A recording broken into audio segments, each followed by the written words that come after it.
Today I joined the CIPR training from Amar. It was a very interesting and useful training. Amar has provided a lot of useful information and has shared a lot of templates and insights on how to prepare the detection and the response of cybersecurity incidents.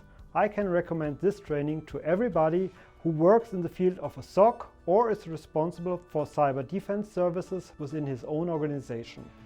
You will get a lot of information, insights in how to prepare and be able to respond properly to cybersecurity incidents. The training from Amar is so special because Amar is simply unique.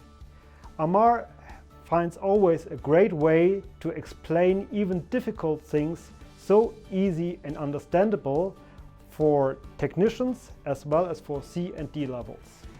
Amar has a lot of experience because from his former jobs as CEO and CEO is able to also explain the most difficult things in a very simple and easy way so that everybody can understand.